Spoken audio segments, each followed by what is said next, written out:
Welcome back to Hope, Faith, and Joy Daily Devotion with me, Pastor Amanda.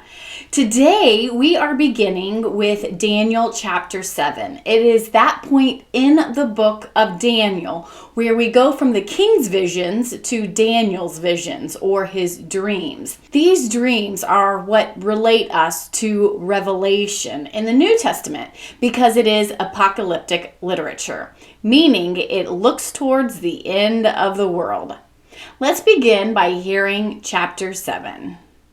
In the first year of King Belshazzar of Babylon, Daniel had a dream and visions of his head as he lay in bed. Then he wrote down the dream. I, Daniel, saw in my vision by night the four winds of heaven stirring up the great sea, and four great beasts came up out of the sea, different from one another. The first was like a lion and had eagle's wings. Then as I watched, its wings were plucked off, and it was lifted up from the ground and made to stand on 2 feet like a human being, and a human mind was given to it. Another beast appeared, a second one that looked like a bear. It was raised up on one side, had 3 tusks in its mouth among its teeth, and was told, Arise, devour many bodies. After this, as I watched, another appeared like a leopard. The beast had 4 wings of a bird on its back and 4 heads, and a dominion was given to it. After this, I saw in the visions by night a 4th beast, terrifying and dreadful and exceedingly strong. It had great iron teeth and was devouring, breaking in pieces, and stamping what was left with its feet. It was different from all the beasts that preceded it, and it had 10 horns.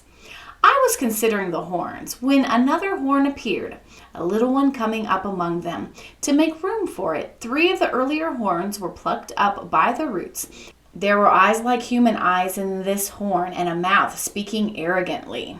As I watched, thrones were set in place, and an ancient one took his throne. His clothing was white as snow, and the hair of his head like pure wool. His throne was fiery flames, and its wheels were burning fire. A stream of fire issued and flowed out from his presence. 1,000,000 served him, and 10,000 times 10,000 stood attending him. The court sat in judgment, and the books were opened. I watched them because of the noise of the arrogant words that the horn was speaking. And as I watched, the beast was put to death and its body destroyed and given over to be burned with fire. As for the rest of the beasts, their dominion was taken away, but their lives were prolonged for a season and a time. As I watched in the night visions, I saw one like a human being coming with the clouds of heaven, and he came to the Ancient One and was presented before him. To him was given dominion and glory and kingship, and all peoples, nations, and languages served him. His dominion is an everlasting dominion that shall not pass away, and his kingship is one that shall never be destroyed. As for me, Daniel, my spirit was troubled within me, and the visions of my head terrified me. I approached one of the attendants to ask him the truth concerning all of this. So he said that he would disclose to me the interpretation of the matter. As for these 4 great beasts, 4 kings shall arise out of the earth, but the holy ones of the Most High shall receive the kingdom and possess the kingdom forever, forever and ever. Then I desired to know the truth concerning the 4th beast. What was different from all the rest, exceedingly terrifying, with its teeth of iron and claws of bronze, and which devoured and broke in pieces and stamped what was left with its feet, and concerning the 10 horns that were on its head, and concerning the other horn which came up, and to make room for which 3 of them fell out, the horn that had eyes and a mouth that spoke arrogantly, that seemed greater than the others. As I looked, this horn made war with the holy ones and was prevailing over them until the Ancient One came. Then judgment was given for the holy ones of the Most High, and the time arrived when the holy ones gained possession of the kingdom. This is what he said. As for the 4th beast, there shall be a 4th kingdom on earth that shall be different from all the other kingdoms. It shall devour the whole earth and trample it down and break it to pieces. As for the 10 horns, out of this kingdom 10 kings shall rise, and another shall rise after them. This one shall be different from the former ones, and shall put down 3 kings. He shall speak words against the Most High, shall wear out the holy ones of the Most High, and shall attempt to change the sacred seasons and the law, and they shall be given into his power for a time, 2 times, and a half time. Then the court shall sit in judgment, and his dominion shall be taken away to be consumed and totally destroyed. The kingship and dominion and the greatness of the kingdom under the whole heaven shall be given to the people of the holy ones of the Most High. Their kingdom shall be everlasting kingdom, and all dominion shall serve and obey them. Here the account ends. As for me, Daniel, my thoughts greatly terrified me, and my face turned pale, but I kept the matter in my mind. So here are the Cliff Notes version.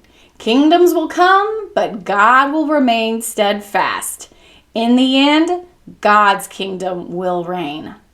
This vision is not so much about the end of all humanity, but of the dreams for people who want the end of the way things are right now. For oppressed persons, when a kingdom falls, there is a chance for new life without oppression. Daniel was an oppressed Jewish man. If we think to Revelation, John was an exiled Christian. If we think more to the modern day, Reverend Dr. Martin Luther King Jr. was an oppressed black man in the United States. Freedom starts with a dream. Today, people often get carried away with fictional ideas of the ending of the world and ending of all humanity. But visionaries like Daniel and John, they are tied to their cultural community. And in order to protect what little life they do have, they have to use metaphors to explain the injustices that are occurring and to share a dream with others of what might be. It is only through these metaphors that they are able to get around getting punished for them. Often these dreams enjoy the idea that God will instantaneously jump into the problem and fix it.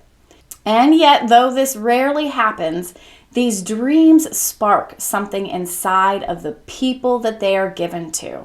The people are able to discover ways to pave the way to make changes towards a better future. God intervenes through human action. How do you bring dreams into reality? Thanks for joining me, and I will see you in the next Hope, Faith, and Joy Daily Devotion.